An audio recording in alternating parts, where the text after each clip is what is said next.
Hi again, folks. It's a Mrs. Warner, in case you forgot who I was. Today, we're going to do roots and radicals, notes number 3, multiplication of radicals. This is going to be more fun than adding and subtracting. Okay, so the first thing we're going to do is notice that the radicals do not need to be alike in order to multiply. Okay, so they don't have to be the same radicand like they did when adding and subtracting. They can be different. And all you're going to do is take the coefficients, the numbers in front of the radicals, and multiply them together. So in our first example, I'm going to take the 9. Oh dear, I need my pen again. The 9 and times it by -3, and that gives me -27. Then I'm going to take the radicands and multiply them together. So 20 times 8 is going to give me radical 160. So now, instead of being 2 different radicals, they've become 1. Isn't that fun? And now we're going to take and break this down. So -27, that's going to be radical 16 times 10. Because again, I'm looking for that perfect square. The square root of 16 is 4, so it's -27 times 4 radical 10. And -27 times 4 is -108 radical 10.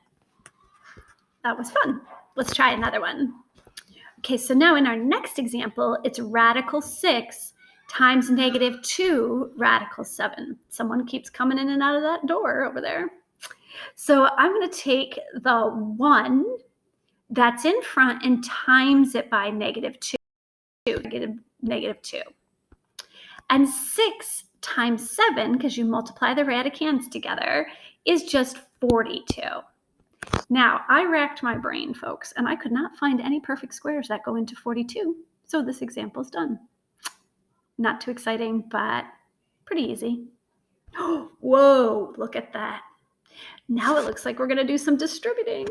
So let's take this guy on the outside and distribute him to each of the radicals on the inside. Now remember, coefficients multiply to coefficients.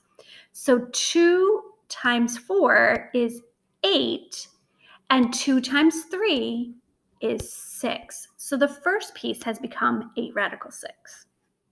I'm going to go to the back. 2 times 5 is 10. I made it negative because it was subtraction. And then I have radical 12. Uh-oh. It's not simplified. So that means I have to break that down. So I got 8 radical 6 minus 10, and 12 can become 4 times 3. Oh, the square root of 4 is 2. So now that's -10 times 2 radical 3, or -20 radical 3. And this was 8 radical 6 in front. Now, radical 6 and radical 3 are not the same, and they're simplified. And guess what, folks? You cannot subtract them from each other. So this whole thing here with the 2 radicals is your actual answer. They can't be combined together. They're not like terms. Let's look at the next one. Holy cow, that looks like some double distributing. Let's do it. Okay, so I'm going to take this and multiply it here. 6 radical 4. First times the first one. Now I'm going to take the first and multiply it by the last one, or the outside. So 2 times 5 is 10, and 7 times 2 is 14 underneath my radical. Now I'm going to take the next guy. Remember that 3 is going to stay on the outside, and the 7 times 2 will make 14. And then I'm going to continue on, and now I have -5 times radical 49. So you should have 4 pieces, just like you would if you did normal double distribute.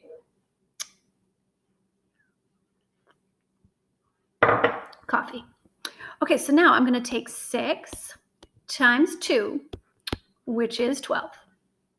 That was fun. Look at these guys. 10 radical 14 and 3 radical 14, they'll combine together. 10 minus 3, well, that's 7 radical 14.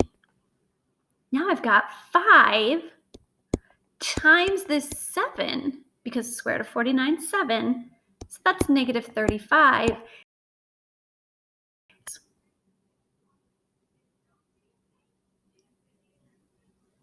These guys are going to combine up. This 12, I've made a boo-boo on my answer key. Uh-oh. So 12 take away 35 is going to be what? Negative 23 plus 7 radical 14. Those two combine together in the front and the back here.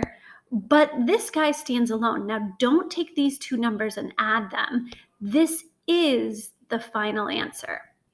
The 7 radical 14 can't be combined with the negative 23 because it doesn't have a radical 14 with it to make it a like term. I think I made a boo-boo on my answer key if you're looking at that. Sorry about that. Okay, so now let's look at this last example down here.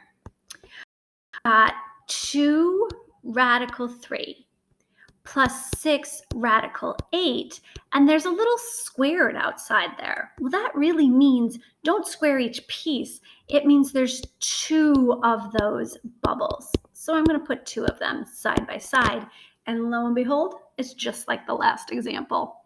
Let's do it. So I'm going to multiply these together. 2 times 2 is 4. 3 times 3 is 9. 2 radical 9. Multiply these together. Plus 12 radical 24. I'm going to go here now. 6 times 2 is 12 radical 24. There's 2 of those terms. And I'm going to take my 2 last terms and multiply them together. So I have 36 radical 64. Well, we can clearly combine things up here. This becomes, 2 times 2, bad teacher, that's a 4. It's late in the day and I'm tired. My coffee's not cutting it. Okay, so now I have 4 times 3, which is 12. I'm going to add this 12 and this 12 together. So I have 24 radical 24. And back here, I have 36 times 8, because the square root of 64 is 8. And now if I do 36 times 8, oh my, that's a big number. I have another boo-boo on my answer key when I did this. So 36 is 288. And then if I add 288 and 12 together, I have 300 plus 24 radical 24. Oh my, I made 2 boo-boos on my answer key. I'm going to try to fix those for you guys before I actually post that. Okay, it's getting late in the evening. I should stop doing some math. I've been doing it all day. All right, I hope you guys enjoyed that multiplying and enjoy your homework on that. Bye.